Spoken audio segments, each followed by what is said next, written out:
সমাজকে দেব, আমাদের আবার লজ্জা লাগে, অনেকের আবার ভয় লাগে, অনেকে আবার প্রেস্টিজে লাগে। এই কথা বলছেন না কেন? অথচ এই একই নসিহত মুজাদ্দিদুজ্জামান করেছিলেন, পাঁচ হুজুর কেবলা করেছিলেন, আল্লামা হুজুর রাহমাতুল্লাহ আলাইহি করেছিলেন, শাহ সুফি আব্দুল জলিল সাহেব রাহমাতুল্লাহ আলাইহি করেছিলেন। তাদের লজ্জা ছিল না, তারা লজ্জা করেনি। যত লজ্জা সব আমাদের। কিছু কিছু সমাজে ভাঁড় বেরিয়েছে, ভাঁড় সমাজে তারা বলে আমরা এত শিক্ষা প্রতিষ্ঠান চালাচ্ছি, তোমরা কি করেছো? তুমি যা শিক্ষা প্রতিষ্ঠান চালাচ্ছ, কিয়ামতের দিন জবাব দিতেই তোর ঘোর কাটিয়ে দেবে। কারণ যা শিক্ষা প্রতিষ্ঠান চালাচ্ছ, যে কটা যন্ত্র বেরোচ্ছে, যে কটা যন্ত্র বেরোচ্ছে, সমাজের নয় শরিয়াতের উন্নয়ন কতটা করছে সমাজের মানুষ বুঝতে পারছে। ধোঁকা, প্রবঞ্চনা, মিথ্যা তহমত, মানুষের বিরুদ্ধে মিথ্যা সমালোচনা, মানুষের বিরুদ্ধে অপপ্রচার, এটাই তাদের বিদ্যা হয়ে দাঁড়িয়েছে। এই কথা ঠিক না ভুল জোরে বলেন। আমাদের এলাকায় বেশ কিছুদিন আগে একটা কেরাত সম্মিলন হলো। বাইরের সব দামি দামি সব মানুষ কারীরা এসেছিলেন। কারি জানেন তো, সুন্দর করে, আমরা তো কোরআন শরীফ পড়তেই পারি না সেরকম করে, তারা কেরাত এত সুন্দর করে কোরআন তেলাওয়াত করে জানটা ভিজে যায়। সেই সব কেরাত কারীদের এনে হাজার হাজার মানুষ হাজার হাজার টাকা, লক্ষ লক্ষ টাকা ব্যয় করে কেরাত সম্মিলন করলেন। সেই কেরাত সম্মিলনটা নাকি সব বেকার হয়ে যাচ্ছে। ভাই, শরিয়াতের ভাষায় এতদিন আমরা শুনেছি, পড়েছি, কোরআন যিনি তেলাওয়াত করে তানার যতটা নেকি, কোরআন যিনি শুনছেন তানারও ততটা নেকি। একবার জোরে হবে না? তাহলে এই কেরাত সম্মিলন কারীদের আনাটা যদি কেউ সব ফালতু পানিতে ফেলে দেওয়া এই মন্তব্য করে, সত্যিও হিংসুক না আলেম? তার মানে ওর কথা তো কাগের মতো। আরে যে কারিগুলো এসেছে ওদের কথা শুনলে, ওদের তেলাওয়াত শুনলে জান ভিজে যাবে আপনার। এত সুন্দর করে কোরআন তেলাওয়াত করে ওদের, তাদের কেরাত, তাদের কোরআন তেলাওয়াত শুনলে জানটা ভিজে যাবে, মনে হবে সারা রাত পাস হয়ে যাক।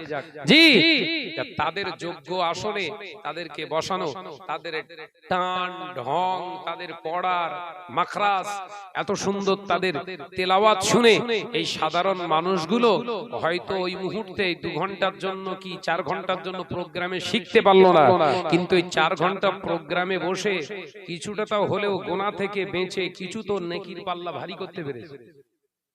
কথা ঠিক না বলছো রে? এক শ্রেণীর ভোগমলি সাহেব, ওর গাত্তা দাহু জ্বলে জ্বলে উঠেছে, এই কেরাত সম্মিলন করা সব বেকার, ফেলে দিচ্ছে নাকি সমাজ। ওনার কোনটা ভালো না, মেয়ে লোক নিয়ে চতুর্ধার বসে থাকবে সব আইবুড়ো মেয়ে মহিলা, তারা সব ওই কিতাব পড়বে, বুখারী শরীফ হোক মুসলিম শরীফ হোক, তারা তেলাওয়াত করবে মাইকে অন ক্যামেরায়, আর উনি ভোগ চুপ করে বসে থাকবে, শুনবে, কিতাব খুলে দেখবে কি দেখবে না সেটা পরের কথা, ওইটা নাকি বিরাট সওয়াবের কাজ। অথচ শরিয়াতের কোন কিতাব থেকে আজও পর্যন্ত দলিল দেয়া নেই, কোন জায়গায় উদ্ধৃতি দেয়া নেই মহিলাদের স্টেজে তুলে বা মহিলাদের চতুর্বার বসিয়ে নিজে মাঝখানে বৈঠক নিয়ে আপনার কোরআন তেলাওয়াত হোক, কিংবা বুখারী শরীফ হোক মুসলিম শরীফ হোক, কোন কিতাব কিংবা এমনি গজল কিংবা বক্তৃতা এই রকম লাউড স্পিকারে মহিলাদের দেয়া, মহিলাদের জন্য জায়েজ বৈধতা কোন কিতাবে নেই। তারা করছে ওই রকম ভোগ কোম্পানি, ওই রকম ভোগ কোম্পানির সব সদস্য যারা অধিকাংশ দেখতে পাচ্ছি মহিলাদের নিয়ে আলোচনা সভা বৈঠক ডেকেছে, মহিলার ওপেন এরকম বসে আছে, আর ভোগমলি সাহেব বক্তব্য দিচ্ছে। আমি কি বললাম? এই সমাজটাকে মেসাগারে দিচ্ছে, সমাজটাকে জাহান্নামায় ফেলে দিচ্ছে কারা? এক শ্রেণীর টুপি দাড়িওয়ালা, বক্তব্য দেনেওয়ালা এরকম বক্তা। এদের থেকে সাবধান থাকতে হবে। আপনারা তো জানেন দরবারে ফুরফা শরীফে আপনারা জানেন, আপনারা দেখেছেন কোন ভাইজান হুজুর কেবলা, চাচাজান হুজুর কেবলা মহিলাদেরকে অন ক্যামেরায় এরকম সামনে এনে কোনদিন বৈঠক করেছে? হয়? এটা সিলসিলার আদর্শ, ইসলামের আদর্শ। কোথা থেকে পেলে তুমি? আমি শাহনাজ যখন মুখ খুলছি কোম্পানির একদম গায়ে জানে অ্যাসিড ফেলা মতো হয়ে গেছে। কোম্পানির এবার আমার গোষ্ঠী শুদ্ধ উদ্ধার করতেছে, ওরে তোরা সবাই আর আমি একা, আমার আল্লাহ আমার জন্য যথেষ্ট। কথা ঠিক না ভুল জোরে বলে যে ইমানদারের সাঙ্গপাঙ্গ লাগে না, ইমানদারের সাঙ্গপাঙ্গ লাগে না। সাঙ্গপাঙ্গ তাদের প্রয়োজন হয় যারা মিথ্যার উপরে টিকে আছে, মিথ্যার উপরে যারা টিকে থাকে ওদের সাঙ্গপাঙ্গের প্রয়োজন হয়। ফেক আইডি থেকে কমেন্ট করা লাগে, জি এই আমি শাহনাজ ওয়াজ করছি, এই ওয়াজ করতে করতে বহু এর ভেতরে ঢুকে আছে যারা বাজে বাজে বাজে বাজে কমেন্ট তারা এর ভিতরে পর্যন্ত করে। কি কেন জানেন? কেন জানেন? ওরা ভেবেছে এই কমেন্ট করলি বলে শাহনাজের জবান বন্ধ করে দেবেন, আর প্রতিবাদ করবে না।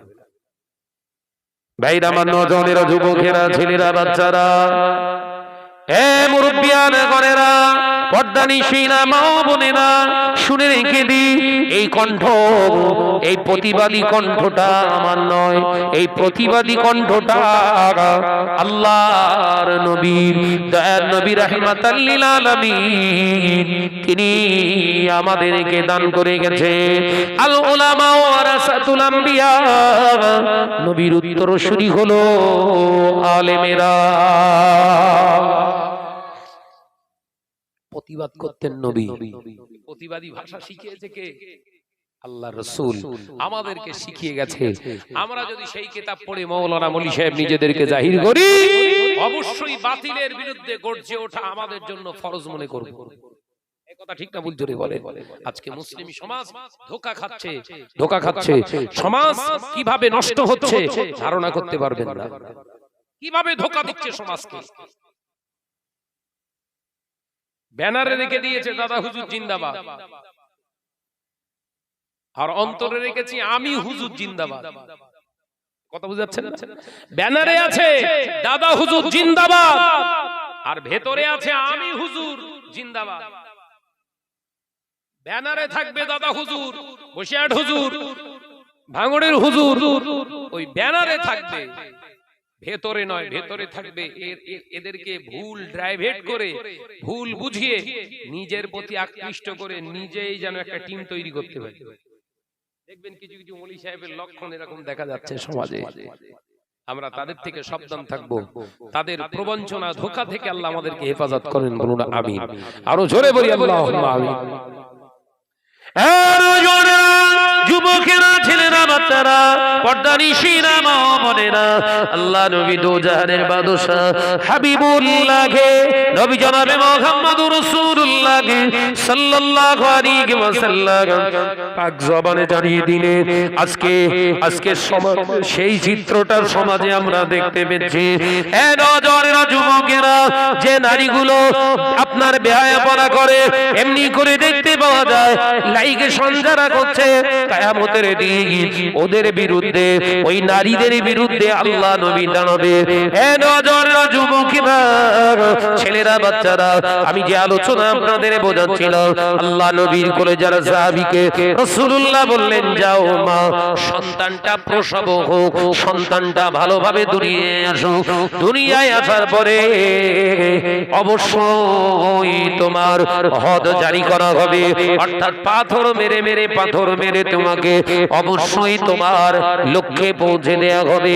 আল্লাহ নবীর ওই যুবতী সাহাবী, হুজুর আমার টেনশন করলেন না, আমাকে জানে মেরে দেয়া হবে, পাথর মেরে মেরে দুনিয়া থেকে তুলে দেয়া হবে, এই চিন্তা নিজের ভিতরে নিলেন না, বরঞ্চ তিনি এই চিন্তা নিয়ে ঘরে চলে গেলেন, আমার বাচ্চা কবে দুনিয়ার জমিনে আসবে, বাচ্চা যেদিন চলে আসবে দুনিয়ায়, আমি আবার আমার নবীর দরবারে আসবো। একবার জোরে হবে না? জিনা করার শাস্তি কি বুঝতে পেরেছেন? ওই জন্য কোরআনে আল্লাহ বললেন, ওয়ালা তাকরাবুজ জিনা, খবরদার জিনার ধারে কাছে তোমরা যাবে না, জিনার ধারে কাছে যাবে না। জিনা করে তো দূরের কথা,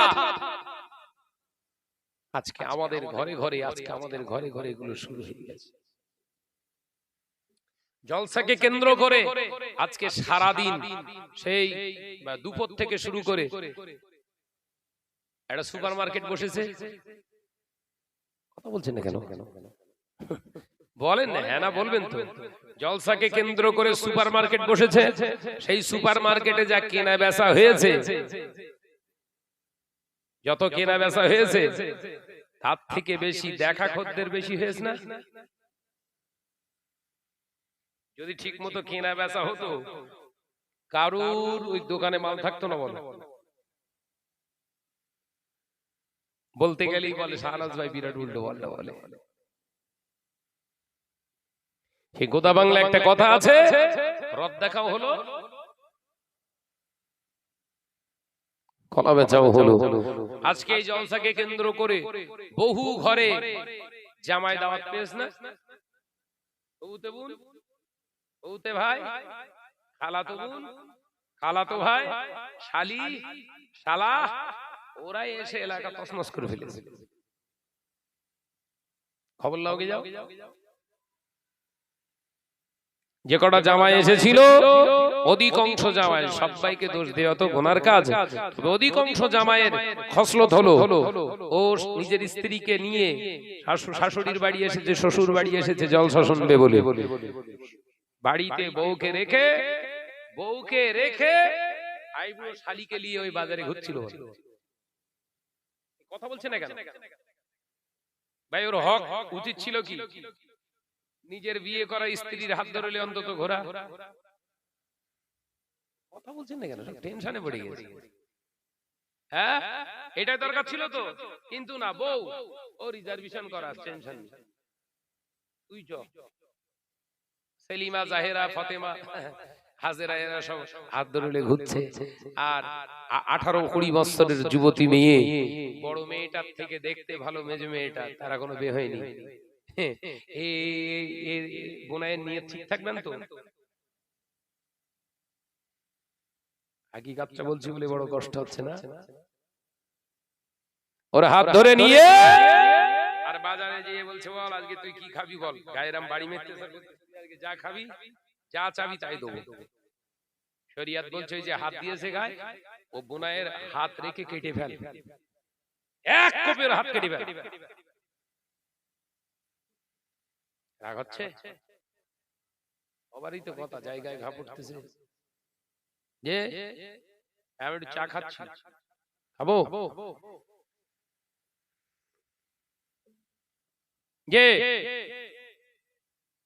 শরীয়তের পরিভাষায় বোনায়ের সামনে যুবতী শালীকে প্রেজেন্ট হতে দেওয়া আর 10টা আজরাইলকে সম্মুখীন করা সমান।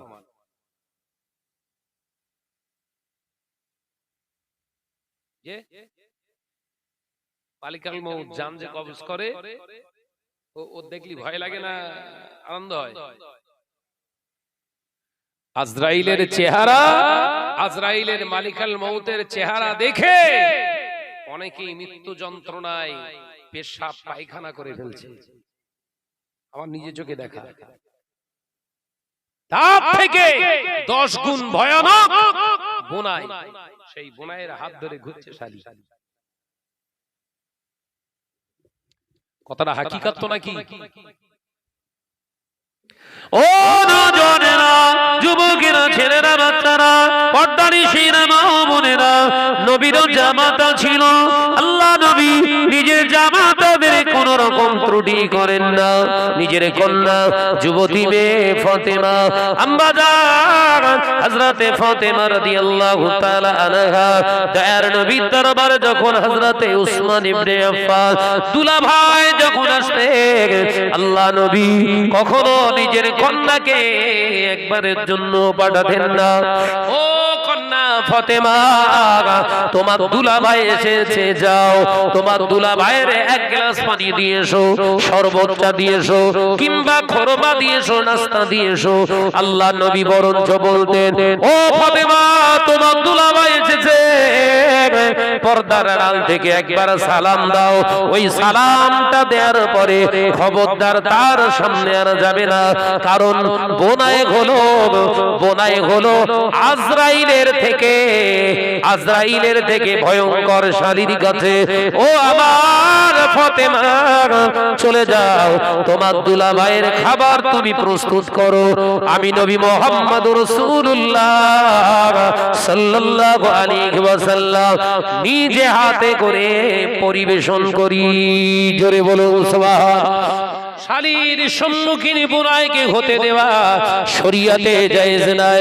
ও নওজোয়ানেরা, যুবকেরা, তদ্দুর নিজের ছেলেকে বিবাহ দেবেন, বন্ধু বান্ধবদের নিয়ে কখনো মেয়ে দেখতে যাবেন না, ওটাও হারাম। চালু আছে না? কথা বলছেন না কেন? বিয়ে করবে সেলিম, সঙ্গে গেছে আব্দুল মুমিন, আপনার আব্দুর রফিক, আব্দুল জুব্বার, আব্দুল গফফার, আপনার নিয়াজউদ্দিন, আপনার সেলিমের দেখাশোনা হয়ে গেছে 9 জন বন্ধু। ওই 9 জন বন্ধুর সঙ্গে 4 জন বোনাই ফিরি। কথা বলছেন না কেন?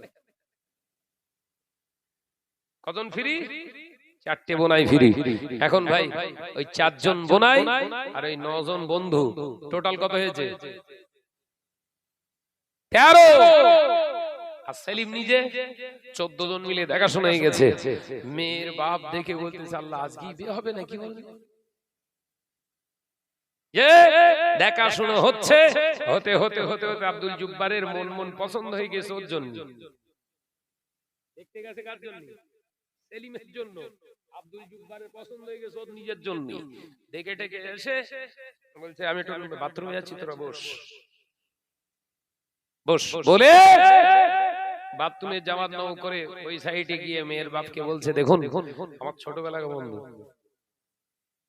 সেলিম হচ্ছে আমার ছোটবেলার বন্ধু, একটা কথা বলি, মনে কিছু করবেন না, এই ছেলেটা আমার বন্ধু হতে পারে, আমি ওর সম্পর্কে যথেষ্ট পরিমাণে জানি, তা আপনার মেয়ে যা আলহামদুলিল্লাহ খুব সুন্দরী দেখতে, মেয়ের ভালো ছেলের অভাব নেই, ফোন নাম্বার দিচ্ছি, নিয়ে রাখেন, যোগাযোগ করুন, সেইখানে আমি করে দেবো।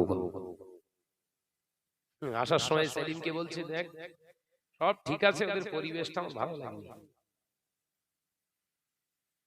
কেটে দিয়েছে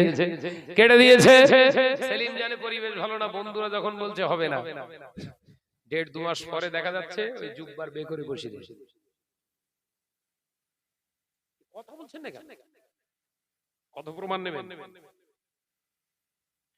ওই জন্য শরীয়তে বলা আছে, না না না, আপনার কন্যাকে যারা দেখতে আসবে আপনি খোঁজ নেন, আপনার কন্যাকে যারা দেখতে আসবে সেই ছেলে আসবে, সেই ছেলের বাপ আসতে পারে, সেই ছেলের বুড়ো দাদু আসতে পারে, সঙ্গে যদি মহিলায় আছে ওর নানিমা, ওর মা আর ওর দাদিমা ছাড়া কেউ যেন না আসে।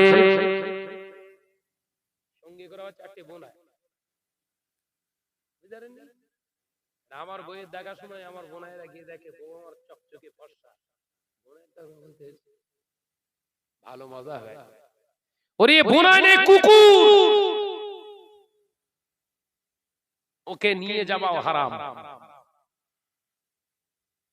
এরপরেও দাবি করবেন মুসলমান। ও নওজোয়ানেরা, যুবকেরা, ছেলেরা, বাচ্চারা, পর্দানিশী মা বোনেরা, কানে খুলে শুনে কি নওজোয়ানেরা ও পর্দানিশী মা বোনেরা, আলোচনায় রাগ করবেন না। সন্তানদের বিয়ে দিন, সন্তানদেরকে সংসার বাঁচিয়ে দিন, কিন্তু এমন ভাবে দিন শরীয়ত যেটা প্রাধান্য দেয়, শরীয়ত যেটা রায় দেয়, সেই শরীয়তের দিকে খেয়াল করে আপনাকে বিবাহ দিতে হবে। ও নওজোয়ানেরা, যুবকেরা, ভাইরা, বন্ধু থাকবে রাস্তায়, বন্ধু থাকবে হাটে বাজারে, বন্ধু থাকবে সব জায়গায়, বিবির কাছে বন্ধু নয়। বিবির কাছে যদি বন্ধু আসে, জানবে ওই বিবি তোকে আর ভালোবাসবে না, একদিন তোর বন্ধুর সঙ্গে ভালোবাসা বিনিময় করবে। এ নওজোয়ানেরা, যুবকেরা, রাসূলুল্লাহ দরবারে হযরত উসমান আসতেন, আল্লাহ নবী কলেজার রাবি হযরত উসমান রাদিয়াল্লাহু তাআলা আনহু জামাতা, খাওয়া দাওয়ায় কোনো ত্রুটি করতেন না, দয়ার নবী নিজে হাতে খিদমত করতেন। জোরে বলুন সুবহানাল্লাহ।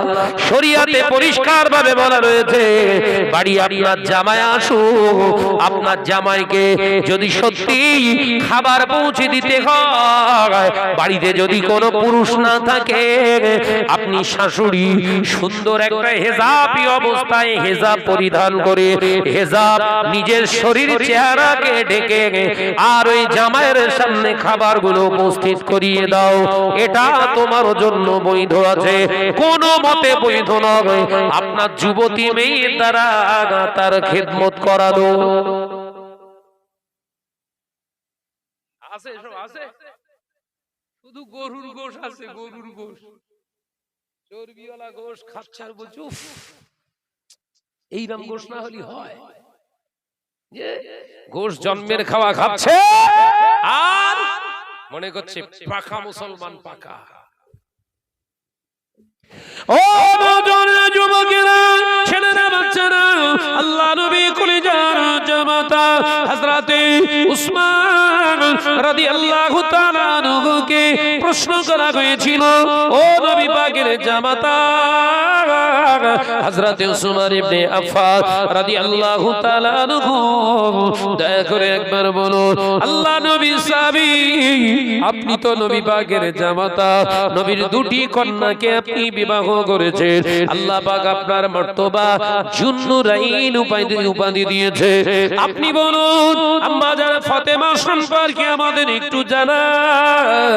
খাতুনে জান্নাত হযরতে ফাতেমা রাদিয়াল্লাহু তাআলা আনহা সম্পর্কে আমাদের একটু ধারণা দিন। ফাতেমা দেখতে কেমন ছিল, ফাতেমার হাইট কেমন ছিল, ফাতেমা আম্মা জান ফাতেমা রোগা ছিল না, পাতলা ছিল না, মোটা ছিল, ফাতেমার গায়ের রং ফর্সা ছিল না, কালো ছিল, ফাতেমা কেমন হাইট ছিল, একবার আমাদেরকে একটু ধারণা দিন। আল্লাহ নবী সাহাবী হযরত উসমান ইবনে আফফান রাদিয়াল্লাহু তাআলা আনহু ঢুকরে কেঁদে ফেললেন, ঢুকরে কেঁদে ফেললেন। ও নবী পাকের সাহাবীরা, আল্লাহর কসম করে বলি, আমার ছোট্ট বোন ফাতেমা আমার শালী হতো, এটা যেমন সত্য, নবীর জামাতা আমি ছিলাম, নবীর দরবারে আমি যেতাম, এটাও তেমন সত্য। নবীর দরবারে জামাতা হিসাবে প্রেজেন্ট করার পরে আল্লাহ নবী জীবনে কোনোদিন আমার জামাইয়ের আদর যত্নের ত্রুটি রাখে না। আল্লাহ শুকর করে বলি, ও নবী পাকের সাহাবীরা, আল্লাহর কসম করে বলি, আমার বোন ছোট ফাতেমা খাতুনে জান্নাত কেমন দেখতে ছিল, গায়ের রং কেমন ছিল, হাইট কেমন ছিল, আমি উসমান কোনদিন তাকে দেখতে পাই না। ঘরের যুবতী মেয়েটাকে তার হাতে ছেড়ে দিচ্ছ, বাজারে যে ঘুরিয়ে নিয়ে এসো, কোথা থেকে পেলে এসব আইন?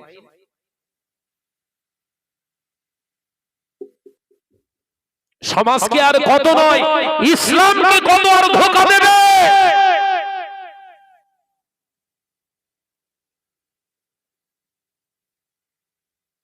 কোন একটা ডিস্ট্রিক্টে জলসায় গিয়েছি আমি, আমার ঘরের ভিতরে গিয়ে বসলাম, দেখি মহিলারা পানি নিয়ে এসে হাজির হয়ে, বেরো, তোমাদের কে পাঠিয়েছে, হাঁটো হাঁটো হাঁটো হাঁটো। বেরিয়ে বলছে কি হুজুরে, এর আগে যত এতদিন জলসা হচ্ছে, যত হুজুর এসে আমরা হাতে করে খাইয়েছি, আরে হুজুর আমার গা দিকে তেড়িয়ে দিচ্ছে কুকুরের মতো, এই হুজুর নাকি? বলছে সামনে যাস নে, ঝেঁটাতে মারাও বলো হুজুর।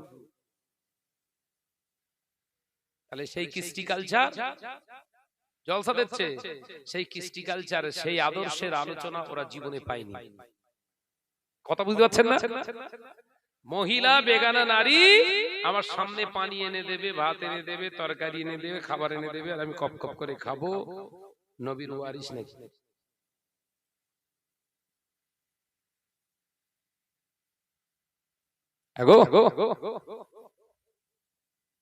পরিচয় দেবেন, এরপরেও খাঁটি মুসলমান, এরপরে বলবেন পাকা মুসলমান। ও রাজুরা, যুবকেরা, ছেলেরা, বাচ্চারা, আল্লাহ নবী কলিজার সাহাবী যুবতী মেয়েটা ঘরে চলে গেলেন। আল্লাহ নবী কলিজার সাহাবী ওই মহিলাটা একটা না সন্তান পেটে রাখলেন, সন্তান প্রসব হলো। সন্তান প্রসব হওয়ার পরে নারীদের শরীর নাপাক থাকে 40 দিন। 41 দিনের মাথায় আমার নবীর দরবারে হাজির, বাচ্চাটাকে করে করে আনলেন। আসসালামু আলাইকা ইয়া রাসূলুল্লাহ, হাবিবাল্লাহ। হুজুর, হুজুর আমি এসেছি।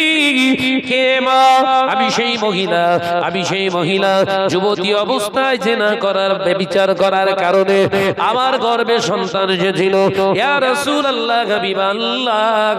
হুজুর ওই সন্তানটা আমি প্রসব করেছি, আমার পুত্র সন্তান হয়েছে। আল্লাহ নবী বললেন, মা বাচ্চাটা কেমন আছে? আলহামদুলিল্লাহ ভালো আছে। ও মা, মেয়ে একবার বলো বাচ্চাটা কি খায়? ইয়া রাসূলুল্লাহ, হাবিবাল্লাহ আমার বুকের দুধ খায়। আল্লাহ নবী বললেন, যাও আমার সাহাবী, বাচ্চাটা দুধ খাওয়া যেদিন বন্ধ করে দেবে সেদিনে আমি রাসূলুল্লাহর দরবারে এসো, তোমার জাহান্নামের আগুন থেকে বাঁচার রাস্তা বলে দেব। ও আমার সাহাবীদের, চলে যাও। ওই বাচ্চাটা যদি এখন আমি কেড়ে নিয়ে তোমাকে মেরে দিই, পাথর মেরে মেরে তোমাকে রদ করা হবে, তোমাকে হত করে করে যখন তোমাকে হত্যা করা হবে তুমি তো মারা যাবে। বাচ্চাটা খাবে তোমার দুধ, ও দুধ খাবে না। কিয়ামতের দিন হক নষ্ট করার কারণে আমি রাসূলুল্লাহ আল্লাহর দরবারে জবাব দিতে পারবো না। একবার জোরে হবে না? এই জায়গায় এই সন্তানের হক নষ্ট করা, এখানেও বজ্রাঘাত ফেলেছ। একটু বলি, এই অসুবিধা হচ্ছে না তো? বলার দরকার আছে না? না, সন্তান হয়েছে, সন্তানের আল্লাহ পাক মেয়েদের স্তনে কেন আল্লাহ পাক দুধ দিয়েছে? সন্তানের জন্য। এই কারণে দুধ দিয়েছে, ওকে বাইরের দুধ খাওয়ালে বিভিন্ন রোগে আক্রান্ত হতে পারে। কিন্তু আমি আল্লাহ পাক, আল্লাহ তাআলা মায়ের শরীরে দুটি সিস্টেম পদ্ধতিতে আমি আল্লাহ দুধের সিস্টেমেটিক্যালি খাবারের আয়োজন করেছি। মা যদি ওই বুকের দুধটা সন্তানকে খাওয়ায়, দুনিয়ার কোন কঠিন ব্যাধি, দুনিয়ার কোন ভাইরাস ওই সন্তানের গায়ে আর আসর করতে পারবে না। সেখানে হক মারছে কি? যেদিনে বাচ্চা হয়েছে হসপিটালে অপারেশন করে ধরে নেন ওই সিজারিয়ানের বাচ্চা হয়েছে, ডাক্তার বলে দিয়েছে খবরদার একটানা 6 মাস আপনাকে দুধ খাওয়াতেই হবে বুকের, একে অন্য কোনো দুধ খাওয়ানো যাবে না। সিজারিয়ান বাচ্চা। ভাবি বলতেছে, আচ্ছা এই দুধ তো খাওয়াবো, কেমন চিটিং বাজ দেখেন, দুধ তো খাওয়াবো, মোটামুটি এই বাচ্চাটাকে এখন কিরকম কি দুধ খাওয়ানো যেতে পারে বলা যায় না, যদি কোনো প্রবলেম হয়। ডাক্তার সাদামাটা বলে দিলেন, এর ভালো একটা কোম্পানি আছে, ওই কি একটা ল্যাকটোজিন নাই, নান বলে একটা দুধ আছে, ওই নান দুধটা বাচ্চাটাকে খাওয়াবেন, তাহলে মায়ের দুধটা অনেকটাই ওতে পুষ্টি জনিত যে দুধ খেতে পারে। বাড়ি এসে বলছে 3 দিনের দিন ছুটি দিয়েছে, বাড়ি এসে বলছে নান দুধ আনো। কত প্যাকেট? হেরা 650 টাকা। কেন তোর দুধ? শরীর ক্ষতি হবে। কথা বলছেন না? সন্তান যদি দুধ খায়, সন্তান যদি দুধ খায়, শুধু সন্তানের উপকার নয়, আল্লাহ মায়ের দুধে এত আল্লাহ পাক নিয়ামত দান করেছে যে মাটা সন্তানকে দুধ, নিজের বুকের দুধ দান করেছে। আল্লাহ পাক ওই সন্তানের দ্বারা মা বাপকে কোনোদিন কষ্ট দেবেন না। জোরে হবে না? খাটিয়েছে, খাইয়েছে কোটো, বড় হয়েছে পোটো, ধুমধাম পেড়াচ্ছে মার। কথা বলছেন না কেন?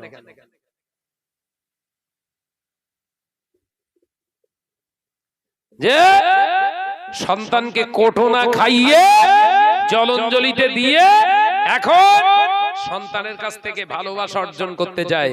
সন্তান যত বড় হচ্ছে তত খুশি মারে, আর বাড়িতে তো টেলিভিশন আর মোবাইল দেখে পুরো নায়ক, বড় শয়তান ছোট শয়তানের মতো হয়ে গিয়েছে একদম। মা কথা বললেই মার। যুবকেরা, ছেলেরা, বাচ্চারা, কাল কিয়ামতের দিন হাসরের মাঠে মা যখন আল্লাহ দরবারে প্রশ্ন করবে, আল্লাহ আমার সন্তান আমাকে দেখতো না, আমার সন্তান আমাকে দেখতো না, আমাকে খেতে দিত না। সন্তান ঘুরিয়ে প্রশ্ন করবে, আল্লাহ ও আমার মা ছিল, এটা যেমন সত্য, ওকে জিজ্ঞাসা করুন সন্তানের হকটা আদায় করেছে কি। সন্তানের যেমন মায়ের প্রতি হক, মায়েরও হক সন্তানের প্রতি আছে না নাই? কথা বলছেন না কেন? বাপের উপরে সন্তানের যেমন হক, সন্তানের উপরে বাপেরও তেমন হক আছে না নাই? এক পক্ষ শুধু আমার ছেলে আমার দেখে না, আমার ছেলে আমার খেতে কেন দেয় না? আমরাও তো আমার বাপের মায়ের সন্তান। এই কথা বলছেন না কেন? তোরটা এরকম করতেছ কেন? আমার মা আমার কাছে না গেলে আমার কষ্ট হয়, আমার বিবির হবে না। কথা বোঝে না, আমার বিবির হবে না, কষ্টটা আমার হয়। বাড়িতে মাছ আনি, মাছ আনার আগে কৈফিয়ত নিতে হয় আমাকে। আমার মায়ের কাছে গেছে গেছে গেছে গেছে, যদি বিবি না বলে না না না, তাহলে আমার আর দিও না, ও হারাম আমি খাবো না।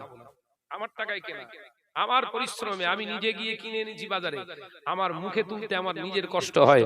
মাকে দাওনি কেন মা? কারণ আমার মা কেনা দুধ খাওয়ায়নি আমাদের।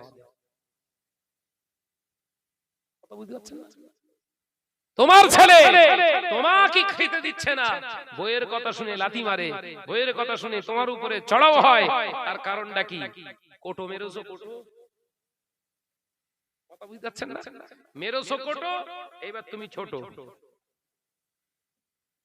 আলোচনা অসুবিধা হচ্ছে নাকি? এগুলো সাদা মাটা একদম কথাবার্তা, অনেকের পছন্দ হবে না। কোরআন হাদিস বলো, ওরে শোন খোদাই কোম্পানি, ভালো করে শোন, এগুলোই হচ্ছে কোরআনের নীতি আদর্শের কথা। কথা ঠিক না ভুল জোরে বলে? এইগুলোই হলো কোরআন হাদিসের কথা। বাংলায় বলছি তোর ভালো লাগে না, তোর হুজুর তোরে আরবি শুনিয়েছিল, তুই তো আরবির অজানিস নেই। আমি তোর ওই আরবিটা না বলে আরবির অনুবাদ তোকে একটু শোনাচ্ছি, যাতে করে তোর একটু মগজে অন্তত একটু ঢোকে। ও নওজওয়ানেরা, আল্লাহ নবী কলিজার সাহাবী হযরতে জাবের রাদিয়াল্লাহু তাআলা আনহু বর্ণনা করে, আল্লাহ নবী ওই যুবতী সাহাবী গর্ভবতী হয়ে যখন হামেলা থেকে সন্তান প্রসব করে রাসূলুল্লাহ দরবারে আল্লাহ নবী বললেন, যাও মা, আমি বিচার তোমার করতে পারবো না, যাও সন্তানটা যদি নিজের খাবারটা নিজে তুলে উঠিয়ে খেতে পারবে, সেই দিন আমি নবীর দরবারে এসো, আমি নবী তোমার বিচার করে দিতে পারবো, বাঁচার রাস্তাটা বলে দিতে পারবো, দেখিয়ে দিতে পারবো। আল্লাহ নবীর সাহাবী ওই মহিলাটা হুজুর আমার সন্তান কোলে করে নিয়ে কাঁদতে কাঁদতে ঘরে চলে এলেন। একটানা 2 বছর সন্তানকে দুধ খাওয়ালেন, 2.5 বছর প্রায় বয়স হয়ে গেল। সন্তানের হাতে একটা রুটির টুকরা দিয়ে দেখলেন সন্তান একা ছিঁড়ে ছিঁড়ে খায়। আল্লাহ নবী সাহাবী ওই মহিলা সাহাবী হুজুর সন্তানকে জড়িয়ে ধরে নিয়ে আর হাত ধরে টুক টুক টুক টুক করে রাসূলুল্লাহর দরবারে এসে, আসসালামু আলাইকা ইয়া রাসূলুল্লাহ ইয়া হাবিবাল্লাহ, হুজুর আমি সেই নারী এসেছি ইয়া রাসূলুল্লাহ হাবিবাল্লাহ। আল্লাহ নবী বললেন, ও মামে, ও মামে, তুমি কি বাচ্চার দুধ ঠিকমতো খাইয়েছো? হ্যাঁ ইয়া রাসূলুল্লাহ হাবিবাল্লাহ, খাইয়েছি। ও আমার সাহাবী রে, তোমার বাচ্চা কি এখন নিজে তুলে খেতে পারে? হ্যাঁ ইয়া রাসূলুল্লাহ হাবিবাল্লাহ, হুজুর আপনি দেখুন আমার বাচ্চা এখনো হাতে রুটি ছিঁড়ে খায়। একবার জোরে হবে না? একবার জোরে হবে না? দুনিয়ার প্রতি কোনো মায়া তার ভিতরে আর নেই। কখন চলে যাবে দুনিয়া ছেড়ে, এই চিন্তাই ব্যস্ত। আর আমাদের চিন্তা কেউ যেন না দেখে ফেলে। কথা বলছেন না কেন? পেটে 3 মাস 4 মাস আছে, কেউ যেন বুঝতে না পারে, কি অপারেশন করে একদম ফ্রেশ দেখলি মনে হয় যেন নিষ্পাপ, অথচ ইবলিস ওর দেখলি মাথা ঠোকে। আমি জীবনে বহু শয়তানি করেছি, এরকম তো করিনি। আল্লাহ কথা বলে না, হ্যাঁ বেকরিনি তো, হ্যাঁ বলতেছে। তাকবীর দেন, নারায়ে তাকবীর। যদি হবে না নারায়ে তাকবীর। এ নজরে যুবকেরা, ছেলেরা, বাচ্চারা, আলোচনা বিরাট প্রশস্ত করব না, আলোচনা বুঝো। আল্লাহ নবীর কলেজার সাহাবী দয়ার নবী রাহমাতাল লিল আলামিন ওই সময় আওয়াজ দিয়ে বললেন, ও আমার সাহাবারা, কে আছো বাবা? তোমাদের ভিতরে কে এমন আল্লাহর বান্দা আছো বলো? এই ছোট বাচ্চাটার দায়িত্ব নেবে। একজন সাহাবী উঠে বললেন, ইয়া রাসূলুল্লাহ, হাবিবাল্লাহ, এই বাচ্চাটার মানুষ করা, ভরণ পোষণের ওকে তৈরি করার দায়িত্ব আল্লাহর রাস্তায় আমি নিলাম। আল্লাহ নবী বাচ্চাটাকে তার কাছে বুঝে দিয়ে বললেন, মা, ও জননী মা, ওই যে গর্ত খোঁড়া আছে, ওই যে গর্ত রাখা আছে, ওই কুয়ার ভিতরে তুমি ঢুকে যাও। গলা পর্যন্ত। আল্লাহর নবী সাহাবী নবীর কথা শুনে সঙ্গে সঙ্গে চলে গেলেন গর্তের ভিতরে, গলা পর্যন্ত চলে গেলেন। সাহাবায়ে কেরামদের হুকুম করলেন, ও আমার সাহাবারা, হদ জারি করো, অর্থাৎ পাথর না, ও পাথর নিয়ে মারতে থাকো।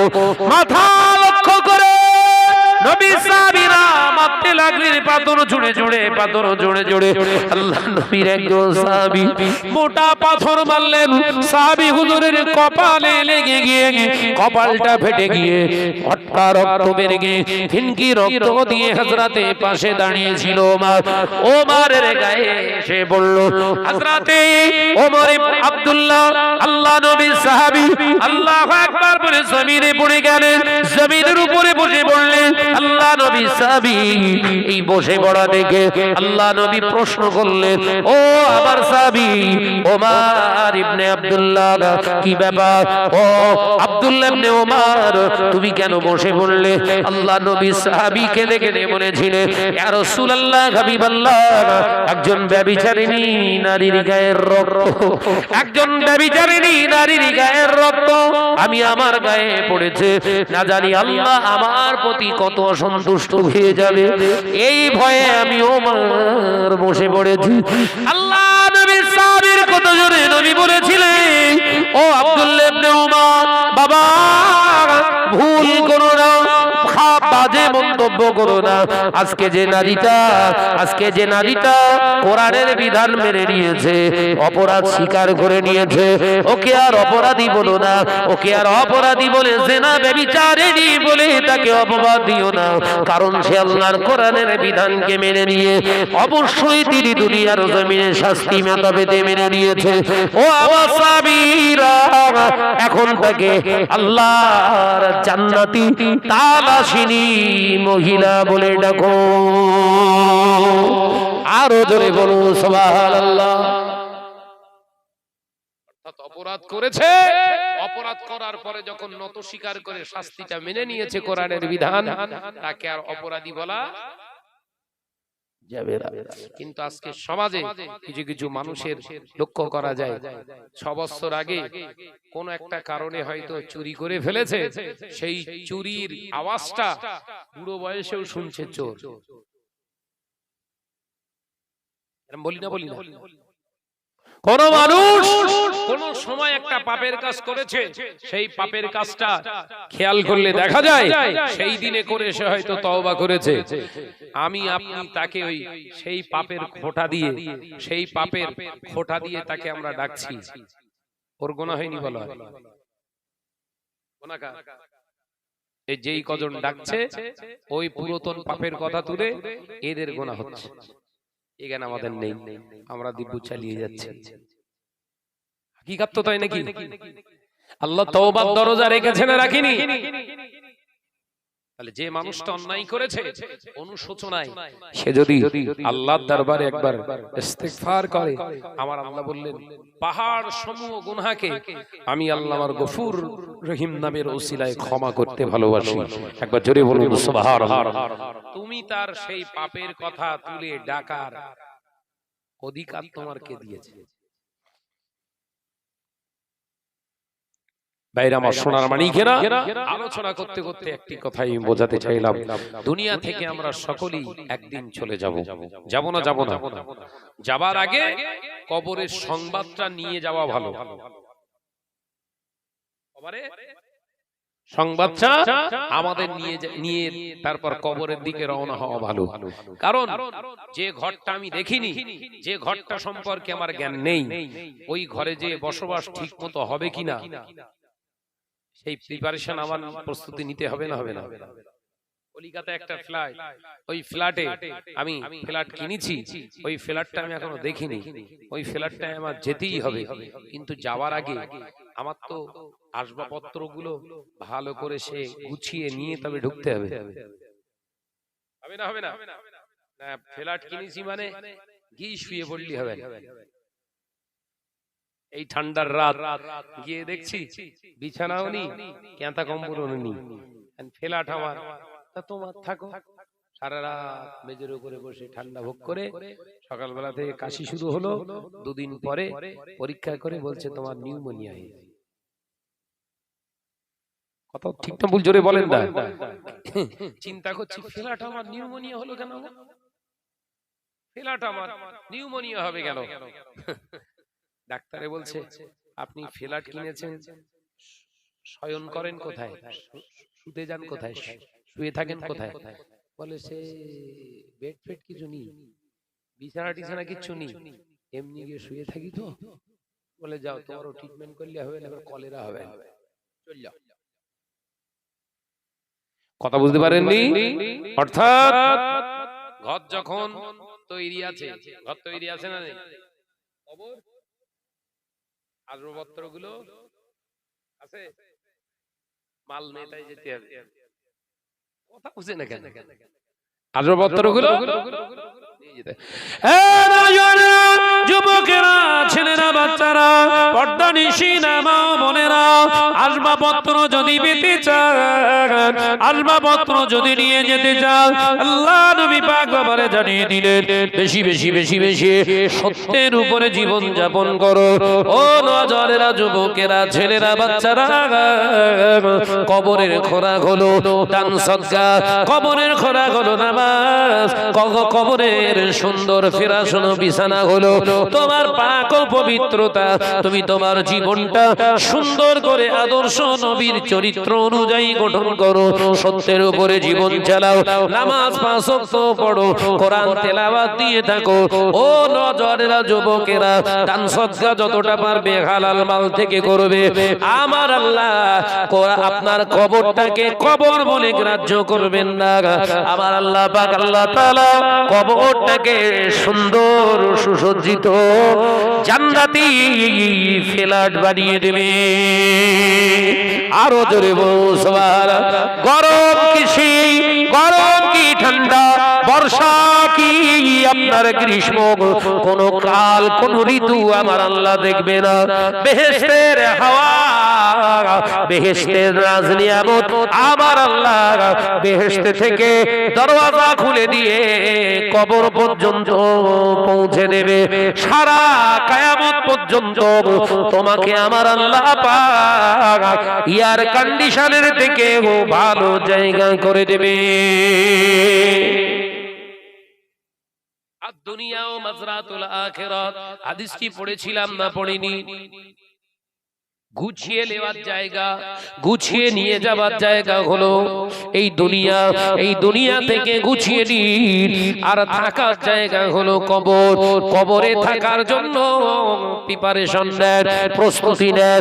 ও পর্দানিশীনা মা ও বোনেরা, আলোচনা করতে করতে অনেক দূর চলে এলাম।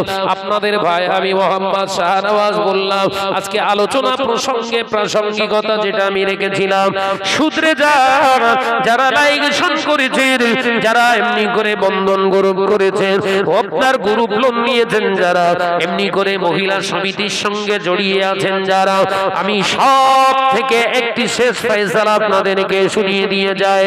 আসুন ওগুলোর মুখে লাথি মেরে আপনি ফিরে আসুন রবের দিকে। আমার আল্লাহ পাক আল্লাহ তাআলা ক্ষমাকার, ক্ষমাকারী, তিনি ক্ষমা করতে ভালোবাসে। তবে শর্ত হলো আপনাকে ক্ষমার জায়গায় আগে আসতে হবে, ওগুলো আগে বর্জন করুন, তওবা করুন, ইস্তেগফার করুন। আল্লাহ ভুল করে ফেলেছি, মাফ করে দিন, ক্ষমা করে দিন। আমার আল্লাহ ফেরেশতাদের বলবে, বান্দা, এই আমার বান্দা কাঁদে, এই আমার ফেরেশতা আমার বান্দি কাঁদে, দেখ অন্যায় করার পরেও আমি আল্লাহ আমার কাছে ক্ষমা চাই। আমি আল্লাহ বলছি ফেরেশতা ওদের গোনাহ সমূহকে মাফ করে দেয়া হোক। গায়েতে পেশাব লেগে গেছে, ওটাকে ধৌত করে ফেলুন, ওযু বানালে ওযু হয়ে যাবে, পবিত্র হয়ে যাবে। গা থেকে বীর্য খরণ হয়েছে, গোসল বানিয়ে নেন, ওযু বানিয়ে নেন, পবিত্র হয়ে যাবে। ও বাবাজি, পায়খানা করেছেন, আপনি বাথরুম করেছেন, স্থান ধৌত করে পবিত্র হয়ে যান, পবিত্র হয়ে যাবে। কিন্তু নিজের জীবনে যত পাপাচার গুলো করেছেন ওগুলো ধৌত করলে কিন্তু যাবে না, ওর ধৌত তার প্রসেসিং হচ্ছে তওবা। ইয়া আইয়ুহাল্লাযীনা আমানু তুবু ইলাল্লাহি তাওবাতান নাসুহা। একবার জোরে হবে না? গায়ে পায়খানা পেশাব লেগে গিয়েছে, ধৌত করে ওযু বানিয়ে নেন, শরীর পবিত্র হয়ে যাবে। কিন্তু ওই সুদ, ওই জিনা, ওগুলো ধৌত করলে যায় না। কথা বলে না, যাবে? সুদ, মেরে নেওয়া, কেড়ে নেওয়া, হক ফাঁকি দেওয়া, ও হাজার ডুব মারলেও, হাজার বালতি পানি গায়ের উপর ঢেললেও পাক হবে? ও প্রসেসিং হচ্ছে তুবু ইলাল্লাহি তাওবাতান নাসুহা। খুলুসিয়াতের সঙ্গে, ইখলাসের সঙ্গে ইস্তেগফার করুন, ক্ষমা ভিক্ষা চান আল্লাহর কাছে। আমার আল্লাহ ক্ষমা করতে ভালোবাসে। একবার যদি রহমান রহিম রাজি হয়ে যায়, চোখের এক ফোঁটা পানি জমিনের উপরে পড়ার আগে কোনায় আসার সাথে সাথে আল্লাহ মাফ করে দেবে। আল্লাহ পাক আমাদের বোঝার তৌফিক দেন, বলুন আমিন। একটু জোরে বলো বাপ, একটু আওয়াজ দাও। আসুন সকলে মিলে দাঁড়াই, বিশ্বনবীর একটু সালাতু সালাম জানাই।